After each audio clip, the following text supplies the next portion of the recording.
An Olympic assessment over in Paris, live right here on this Wednesday on the early line on SportsGrid. From Sporting News, Jacob Camenker joins us live right here on this Wednesday to look at what we saw yesterday in men's basketball, preview the matchup for Team USA in women's hoops on this Wednesday quarterfinal day against Nigeria, and go all around the Olympic Games over in France. Jacob, as always, thanks for being here on the early line. Oh, glad to be here. Thanks for having me, guys.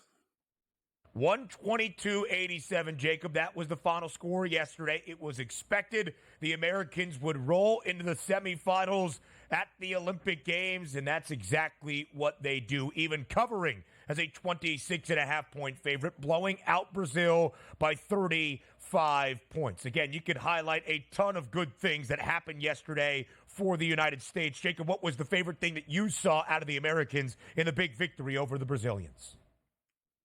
I think it was nice that it was a complete game. You could really go down the lineup and say, hey, everyone played pretty well during this. I mean, you can nitpick Steph Curry didn't make a three-point shot, which is unusual, but I think if you look at how Joel Embiid played in this matchup, and I know he's going to be a defensive liability at times against big guys like Nikola Jokic, and the next matchup might be difficult, but I believe he was only played 12 minutes in this game, but he was like plus 25 or something.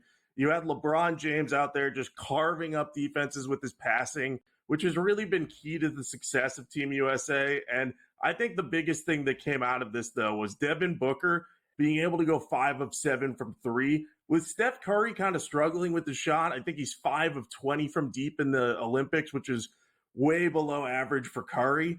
I think having Booker around and being able to space the floor better with that starting lineup is going to be key. And I just think USA fans should be feeling really good that they have kind of lived up to expectations so far. But this was the first game that really felt like a wire-to-wire blowout. There was nothing to worry about from tip-off to the end of the game, and they got everyone some action. So I think this was a great way to get into the semifinals, and they'll face a little tougher competition going forward. But with Team Canada out, things are looking pretty open for the USA to get to that gold medal game. Yeah, Jacob, taking a look at, the path that the Team USA has taken. You had those sort of like international friendly games. They called them the showcase. We had a couple close calls here. And the questions always would come up. It's not the talent of Team USA. Of course, they're the most talented team, but the camaraderie and how they will come together. And it seems like they built on from those early showcase games into the group stages and now into the knockout stage. If we're taking a look at Team USA, were there any doubts for you? Because like Tatum sitting out, Joel Embiid sitting out one game, but it seems like it didn't matter or fracture this team at all.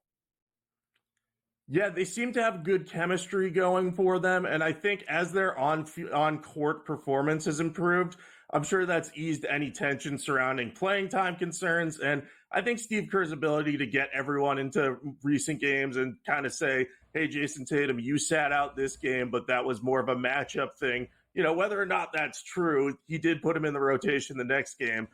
Yesterday, it was Devin Booker. 5 triples in that starting 5, leading the United States with 18 points. 6 guys scoring in double figures yesterday. So it sets up a semifinal matchup against Nikola Jokic and Team Serbia tomorrow. The United States blew out Serbia in its Olympic opener by 26.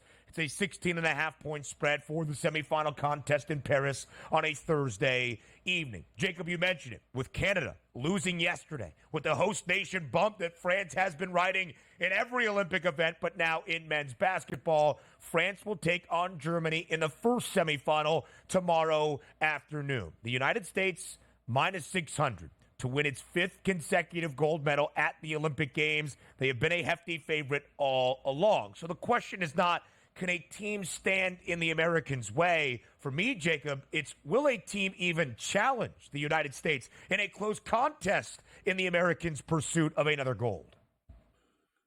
I think it's possible. I think one of Serbia or maybe France. France has a tough test against Germany, though. But I think Serbia could give the United States maybe a run for its money. It's not necessarily going to be like a down-to-the-wire game like we saw Serbia versus Australia go into overtime.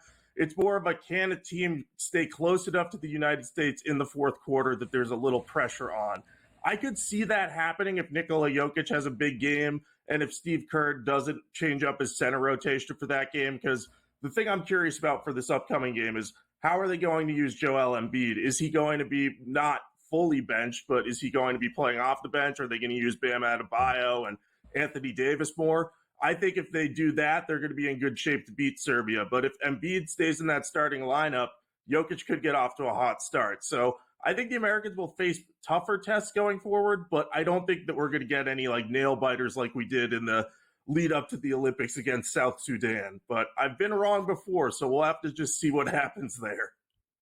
We'll let it play out here. Also, gold is expected for obviously the men's team, but also the women's team. If we flip it over to them today, a 3-game schedule out here. So it's a triple header. One game already underway. Third quarter, 2:25 left at the FanDuel Sportsbook. Looks like a 21.5-point favorite. Why? Belgium, 63-41 right now over Spain. Coming up at noontime Eastern, Germany and France. And then Nigeria versus Team USA at 3:30. The Team USA squad, a minus 28.5-point favorite. A total of 155.5. What can we look forward to today, Jacob, in your eyes, between Nigeria and Team USA? I think this is a great opportunity for the USA to just kind of put another beat down on Nigeria. They faced off in February, and it wasn't a contest. I mean, the United States won 100-46. So I don't know that we're going to see that level of play this time around, but it just goes to show you how far the women's team is ahead of other countries across the world. And credit to Nigeria. I believe they're the first African team to make it to the quarterfinals in basketball at the Olympics. So they've done a good job, but they're relying a lot on Izine Kalu to lead them in scoring. And she's only 5'8", and we know the United States team has size. So if they can just prevent her from getting hot and just kind of make life difficult for her, Nigeria is going to have a really tough time slowing down Team USA on the other side and scoring on them. So I think this could turn into a big-time blowout, especially since the United States is starting to get some three-point contributions from Jackie Young and Kalea Copper. Absolutely. So a monumental size advantage out of the United States in this matchup where Asia Wilson and Brianna Stewart have already been dominant in the Olympic Games. Keep an eye on Stewie's rebounding prop. It is 7.5.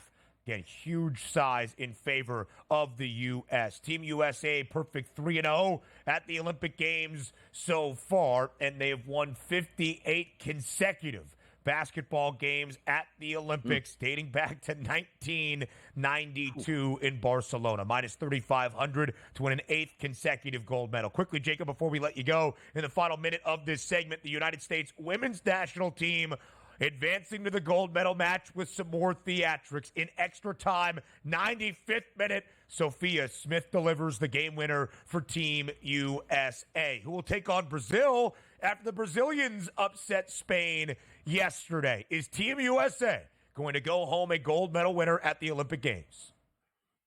They should, but it's going to be a tough matchup because for Brazil, this is going to be Marta's last game with the national team. She's been the best soccer player for them for a very, very long time, and they're going to want to send her out with the gold. So I think they're going to come and try to punch Team USA in the mouth, and the United States' scoring hasn't been great, so they're going to have to come ready to attack this Brazilian team. I think it's going to be a great matchup, but I expect gold from the United States. Jacob Camenker from Sporting News joining us here on this Wednesday. Jacob, we appreciate the time.